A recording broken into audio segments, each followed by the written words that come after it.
That old saying, it's not what you know, it's who you know. Does walking into a room full of strangers fill you with absolute dread? If you're an anxious person like me, or not a generally outgoing person, the thought of networking at events can be a very uncomfortable sensation and really push you out of your comfort zone. So for the average person, networking is a very daunting prospect, but unfortunately, it's the nature of doing great business. Now, networking events are not only great for finding new customers, but they're also great at building connections with other businesses that could potentially help your business grow as well. So if you're not a natural networker, it's going to really bring up a lot of discomfort for you. But this is the time you have to lean in and just expose yourself to these situations. You will absolutely get no better at this unless you get in there and do it. Exposure therapy. The one thing that you need to know about networking is it all starts with confidence. Confidence comes with experience, which is why business owners or higher up people in the company are usually better at networking at these events. Research tells us that juniors are actually a lot less likely to enjoy the whole networking experience. And it all really does come down to confidence. So one thing you've got to get across when you're going to these networking events is to really start with your why. Why are you doing what you do? People love to talk to you about a larger purpose than just business. So from my past 2 years of learning how to do this, here are my top 4 tips on hopefully what will help you navigate the whole networking situation. So the first tip to building confidence at a networking event or meeting a stranger is to start with your why and what you offer that is unique and different to any other business out there. We're looking at your unique selling point.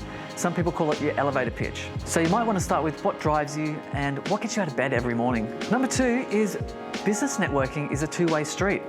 So this is the time to concentrate less on what you can get out of someone, but what you can do for others. My third tip is try connecting people in your network with other people outside of your network, which has no actual benefit to you short term, but in the long term it's going to have great effects. So you're helping people with no benefit to yourself.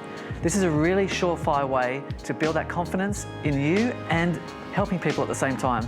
It's not only great karma, but it's a great thing to do for other businesses out there. And hopefully, people will actually recommend you to other people in their network. So my fourth tip is something very practical that you can take away right now and implement into any networking event. Now, last year I saw a speaker called Dan Lear, and he introduced us to a 4-point strategy for networking events. And I'll just share that with you now. So here's 4 questions you can ask to help build that confidence when getting into that networking event. The first one is, what do you do for a living?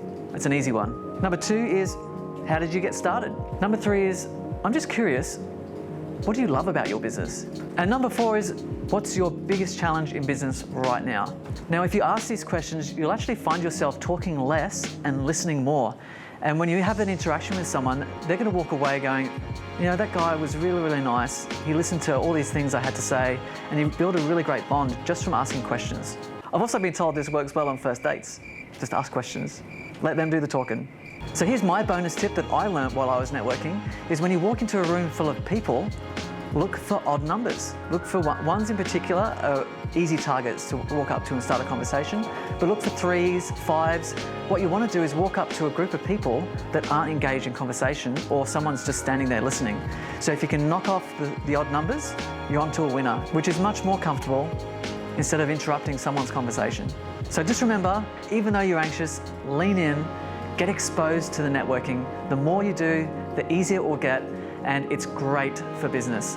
I really hope this is helpful. Thank you for listening. Catch you next video.